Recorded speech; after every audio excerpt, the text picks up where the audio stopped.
दोस्तों एग्जाम के पर्सपेक्टिव से तो ये टॉपिक इंपॉर्टेंट है ही। उसके अलावा अगर आपके पास पैन कार्ड है या फिर फ्यूचर में पैन कार्ड बनवाने का सोच रहे हो या फिर अभी आप टैक्स पे कर रहे हो या फिर फ्यूचर में टैक्स पे करने वाले हो, तो ये टॉपिक आपके लिए बहुत ज्यादा इंपॉर्टेंट है।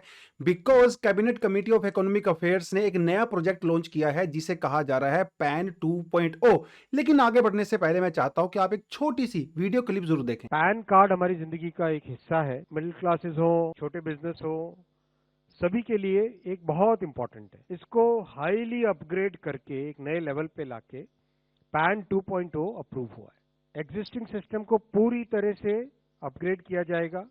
पूरा उसका जो डिजिटल बैकबोन है पीछे, वो कंप्लीट नए तरीके से की तो जाएगी। दोस्तों अगर आपने वीडियो क्लिप देख लिया है तो शायद आपको कुछ आइडिया हो गया होगा, और इस वीडियो में मैं बात करने वाला हूं कि पैन कार्ड एक्चुअली में होता क्या है, पैन कार्ड की जरूरत हमें क्यों होती है, पैन कार्ड की एप्लीकेशन क्या होती है, उसकी यूटिलिटी क्या होती है, as an individual PAN card मुझे क्यों चाहिए, गवर्नमेंट पैन कार्ड का कैसे यूज करती है, उसके अलावा जो नए प्रोजेक्ट के अंदर क्या क्या अपडेट्स आने वाली हैं, पब्लिक के बीच में कुछ थोड़ा बहुत कंफ्यूजन भी है, उन सारी चीजों के बारे में बात करने वाले हैं। तो इस वीडियो को आप एंड तक जरूर देखें अगर आप चाहते हो इस टॉपिक की कंप्लीट अंडरस्टैंडिंग आपको हो। दोस्तों इंडिया में pan card as a concept इसकी शुरुआत हुई थी 1972 में, और ये हमारे आता है section 139 A of income tax act 1961, यानी कि इसको स्टैट्यूटरी बैकिंग हम लोगों ने यहां पे दिया था। लेकिन शुरुआत में जब पैन कार्ड रिलीज किया जाता था ना, ये लोकल अथॉरिटीज के द्वारा या फिर लोकल ऑफिसर्स के द्वारा किया जाता था, तो इसके अंदर बहुत सारा प्रोटेक्शन होता नहीं था, बहुत सारे लूप होल्स थे, तो इसका कोई खास बेनिफिट हमें नजर नहीं आया। इसीलिए 1995 के अंदर हम लोगों ने इस पूरे सिस्टम को अबेंडन कर दिया, इनकम टैक्स एक्ट 1961 को, और उसके सेक्शन 139 को हम लोगों ने इसके अंदर अमेंडमेंट किया, और प्रेजेंटली जो हम लोग पैन कार्ड या इनकम टैक्स का जो स्ट्रक्चर नजर आता है वो यहीं से नजर आता है। दोस्तों पैन कार्ड एक 10 डिजिट का एक यूनिक नंबर होता है। इसकी शुरुआत में जो 3 लेटर होते हैं ना, इनका वैसे कोई खास मतलब नहीं होता, ये सिर्फ एक सीक्वेंस के पर्पस के लिए दिए गए होते हैं। लेकिन जो इसके अंदर फोर्थ डिजिट होता है, ये बड़ी कमाल की चीज होती है। फोर्थ डिजिट से ये पता चलता है कि ये जो पैन कार्ड जो रिलीज किया गया है वो किसके लिए किया गया है। अगर यहाँ पे पी लिखा हुआ है तो मतलब वो किसी इंडिविजुअल के लिए लिखा गया है। अगर यहाँ पे एफ है तो वो मतलब किसी फर्म के लिए है। अगर सी लिखा है तो कंपनी के लिए लिखा है, ए लिखा है तो एसोसिएशन के लिए लिखा है, ट्रस्ट के लिए लिखा है। तो ये फोर्थ लेटर शो करता है कि वो इंडिविजुअल को रिलीज हुआ है या किसी कंपनी को रिलीज हुआ है। उसके अलावा जो फिफ्थ लेटर यहाँ पे होता है, जैसे यहाँ पे के दिया गया है, ये आपका सरनेम होता है। जैसे मेरा नाम है सितेंद्र कुमार, तो ये कुमार मेरा एक सरनेम है, तो यहाँ पे मेरे लेटर के अंदर भी, मतलब मेरे पैन कार्ड के अंदर भी यहाँ पे के लिखा हुआ है। उसके बाद में जो ये 4 डिजिट होते हैं, ये एक सीरियल नंबर होते हैं, जैसे हमारे मोबाइल फोन का एक सीरियल नंबर होता है कोई भी, और बाद वाला जो डिजिट होता है एक चेक डिजिट होता है। तो दोस्तों पैन कार्ड की एप्लीकेशन क्या होती है, इसकी यूटिलिटी क्या होती है, मैं आपको पहले ही बता चुका हूं कि पैन कार्ड को आप एक आइडेंटिटी प्रूफ की तरह भी यूज कर सकते हो। जैसे आप लोग आधार को यूज करते हैं, वोटर आईडी को यूज कर सकते हैं।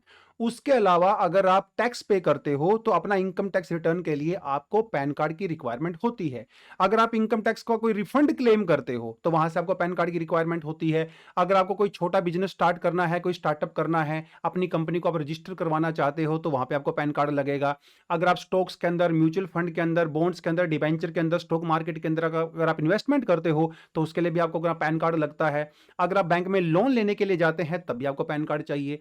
गवर्नमेंट आपके पैन कार्ड का बहुत तरीके से यूज करती है। देखिए एक पैन कार्ड के अंदर आपकी सारी फाइनेंशियल एक्टिविटी होती है। आपकी सैलरी कहां से आ रही है, कितनी सैलरी आ रही है, कहां कहां पे खर्चा कर रहे हो, आपकी पूरी डिटेल सरकार के पास होती है। और आजकल तो डिजिटल इकोनॉमी का जमाना आ गया, हर कोई गूगल पे, फोन पे ये सब यूज करता है, तो आपके एक एक रुपए का हिसाब किताब सरकार के पास होता है कि आप कहां खर्चा कर रहे हो, कितना खर्चा कर रहे हो। तो गवर्नमेंट बेसिकली आपकी फाइनेंशियल एक्टिविटी को ट्रैक कर सकती है, और गवर्नमेंट इससे यह पता लगा सकती है कि भाई ये आदमी कोई टैक्स इवेजन तो नहीं कर रहा है। अब सपोज करिए आपकी एक साल की जो सैलरी है वो 5 लाख रुपए है, 5 लाख आपकी इनकम होती है according to your tax files, लेकिन आप खर्चा कर रहे हो भैया 50 लाख, तो गवर्नमेंट को ये पता चलेगा ना, तो आपको नोटिस आएगा गवर्नमेंट की तरफ से कि भाई ये बताओ कि एक्स्ट्रा 45 लाख कहां से आए, आप इतना ज्यादा खर्चा कर रहे हो। क्योंकि बहुत सारी चीजों के लिए आपको ऑनलाइन ट्रांजैक्शन ही करनी पड़ती है। अगर आप 50,000 से ज्यादा कहीं पे पेमेंट कर रहे हो आपको पैन कार्ड चाहिए होता है। अगर आप कहीं फोर व्हीलर परचेज करने जा रहे हो वहां पे आपको पैन कार्ड चाहिए होता है। तो पैन कार्ड के थ्रू गवर्नमेंट आपकी हर एक्टिविटी के ऊपर बेसिकली नजर रख सकती है। तो इनकम टैक्स डिपार्टमेंट के द्वारा अभी तक 78 करोड़ पैन कार्ड इशू किए जा चुके हैं, और इनमें से 98% वो सिर्फ इंडिविजुअल्स के लिए हैं। मतलब बाकी के जो 2% है ना, वो किसी कंपनी के लिए होंगे या फिर किसी ऑर्गेनाइजेशन के लिए हो सकते हैं।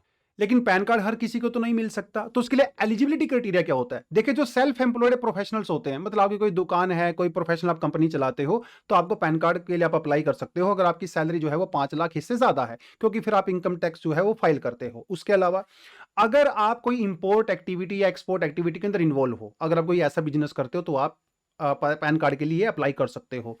उसके अलावा अगर आपके पास कोई एसोसिएशन है, कोई ऑर्गेनाइजेशन है, कोई ट्रस्ट है, आप इसके लिए फाइल कर सकते हो। जो एनआरआईज होते हैं, जो पीपल ऑफ इंडियन ओरिजिन होते हैं, या फिर जो ओवरसीज कार्ड होल्डर होते हैं, ओवरसीज सिटीजन ऑफ इंडिया होते हैं, ये सब लोग जो है पैन कार्ड के लिए अप्लाई कर सकते हैं। ऐसा कोई फॉरेनर पर्सन जो इंडिया में रहता है, काम करता है और हमारे इनकम टैक्स एक्ट 1961 के अंडर में अगर वो टैक्स पे करता है तो उसको भी पैन कार्ड चाहिए होता है।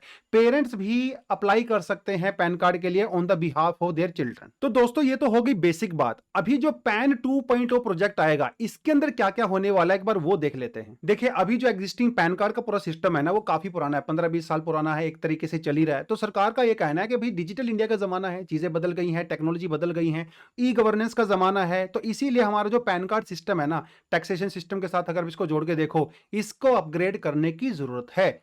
जो टैक्स पेयर्स हैं, जैसे मान लो मैं टैक्स पे करता हूं, मुझे परेशानी नहीं होनी चाहिए। ऐसे बहुत सारे लोग हैं जिनको इस तरह की परेशानी थोड़ी थोड़ी होती रहती है।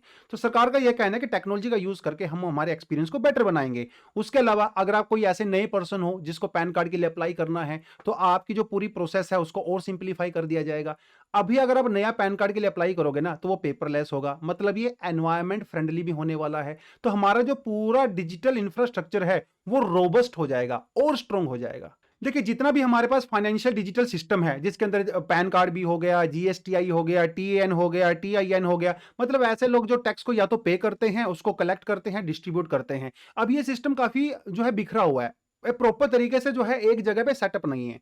तो काफी समय से इसकी डिमांड चल रही थी, तो अभी गवर्नमेंट ने कहा कि जो नया प्रोजेक्ट हम लोग लॉन्च करेंगे, यहाँ पे जो हमारा नया पैन कार्ड होगा वो एक कॉमन बिजनेस आइडेंटिफायर की तरह होगा। मतलब जितनी भी ये चीजें हैं वो एक ही जगह अब आपको देखने को मिलने वाली हैं। मतलब कोई आदमी टैक्स को कलेक्ट करता है, कोई डिस्ट्रीब्यूट करता है, जैसे एक हमारे यहाँ पे कॉन्सेप्ट होता है जिसे टीडीएस बोलते हैं। कंपनी वाले जो कंपनी के एम्प्लॉइज होते हैं ना, उनका टैक्स काट के उनको सैलरी देते हैं, कोई लोग उसको कलेक्ट करते हैं। तो ये सारा जो पूरा सिस्टम है ना इनकम टैक्स का, वो एक ही जगह पे आ जाएगा और ये जो नया पैन आने वाला है वो उसके अंदर में काम करेगा। उसके अलावा एक जो बहुत बड़ी चीज यहां पे है वो है पैन डेटा वोल्ट सिस्टम। देखिए दोस्तों, वोल्ट का मतलब एक तिजोरी जैसा होता है। देखिए, आजकल बहुत सारी चीजें डिजिटल जब हम लोग बात करते हैं तो हमारा डेटा जो है चोरी हो जाता है, उसके अंदर फ्रॉड भी हो सकते हैं, है ना, उसका साइबर सिक्योरिटी वाले खतरे भी रहते हैं। तो सरकार का यह कहना है कि नए पैन के अंदर हम लोग पूरे देश में एक यूनिफाइड, एक वोल्ट, एक तिजोरी, एक ऐसा सिक्योरिटी सिस्टम बनाएंगे जिससे साइबर सिक्योरिटी के फ्रॉड जो है वो नहीं हो पाएंगे। सरकार ने ये कहा है। उसके अलावा जो पैन पुराना चल रहा था, पुराना जो पैन नंबर चल रहा था, उसके अंदर जो भी सुविधाएं थी वो सारे के सारे फीचर्स नए पैन के अंदर भी कंटिन्यू रहने वाले हैं। एक छोटी सी चीज आपको मैं बता के चलता हूं। 2017 से पहले हमारे पास एक इस तरह का पैन कार्ड हुआ करता था, जहां पे किसी पर्सन का नंबर होता था, उसकी डेट ऑफ बर्थ होती थी, उसके फादर का नेम होता था, उसके सिग्नेचर होते थे, और इस तरह से एक 10 नंबर का डिजिट हुआ करता था। यहाँ पे उस पर्सन की फोटो हुआ करती थी और यहाँ पे एक तरह का लोगो हुआ करता था भारत सरकार का। ये 2017 से पहले की बात है। लेकिन 2017 में सरकार ने पैन को, उसके सिक्योरिटी फीचर्स को बेसिकली इंप्रूव कर दिया था, और यहाँ पे गवर्नमेंट ने एक क्यूआर कोड को भी ऐड कर दिया था। हालांकि क्यूआर कोड हमारे यहाँ पे पहले से है, लेकिन जिनके पास बहुत पुराने पैन कार्ड है उनके पास तो नहीं है क्यूआर कोड। तो दोस्तों, जो नया पैन कार्ड इशू होने वाला है, यहां पे इस क्यूआर कोड के सिक्योरिटी फीचर्स को और भी ज्यादा एनहेंस यहां पे किया जाएगा। अगर आप नए पर्सन हो जो पैन कार्ड के लिए अप्लाई करते हैं, तो आप इसको ऑनलाइन अप्लाई कर सकते हो। मतलब ये पूरी प्रोसेस पूरी तरह से पेपरलेस रहने वाली है, कोई पैसा आपसे चार्ज नहीं किया जाएगा, पूरी तरह से फ्री ऑफ कॉस्ट रहने वाला है। और इस फ्री ऑफ कॉस्ट के चक्कर में ही सरकार यहाँ पे 1435 करोड़ रुपीस खर्चा करने वाली है। तो दोस्तों, समय की डिमांड देखते हुए और टेक्नोलॉजी के हिसाब से चलते हुए हमें अपने पुराने सिस्टम को डेफिनेटली अपग्रेड करना पड़ता है। फ्यूचर की जरूरतों को ध्यान में रखते हुए हमें आज प्रिपरेशन करनी पड़ती है। देखिए, हमारे पास हमारा जो टैक्सेशन सिस्टम होता है ना, फाइनेंशियल सिस्टम होता है, इसके अंदर बहुत सारी चीजें होती हैं। आपके पास जो है पैन कार्ड होता है, आपके पास टीसीएस होता है, टीडीएस होता है, जीएसटीआई होता है, सीआईएन होता है, टीएन होता है, टीआईएन होता है, बहुत सारी टेक्निकल सी चीजें होती हैं। तो सरकार का यह कहना है कि सारे सिस्टम को हम लोग रोबस्ट कर देंगे और एक ही जगह पे इसको हम लोग लेके आएंगे, ताकि सरकार पूरी तरह से उसको और ज्यादा स्ट्रीमलाइन कर सके। आपकी फाइनेंशियल ट्रांजैक्शन को सरकार और बेटर तरीके से ट्रैक कर सके, और ज्यादा लोगों को टैक्सेशन सिस्टम के अंदर लेके आया जा सके, जो टैक्स के फ्रॉड होते हैं वो कम से कम हो सके। इन सारी चीजों को ध्यान में रखते हुए और लेटेस्ट टेक्नोलॉजी को यहां पे इंक्लूड करते हुए सरकार इस नए PAN 2.0 प्रोजेक्ट को यहाँ पे लॉन्च करने वाली है। तो दोस्तों आज की वीडियो में इतना ही। आई होप इस वीडियो से कुछ जानकारी आपको मिली होगी। वीडियो अगर आपको अच्छी लगे तो उसको लाइक जरूर करें, अपनी फीडबैक आप कमेंट सेक्शन में बता सकते हो, और फ्यूचर में इसी तरह की और इन्फॉर्मेटिव वीडियो के लिए आप चैनल को सब्सक्राइब जरूर करें। थैंक यू, जय हिंद।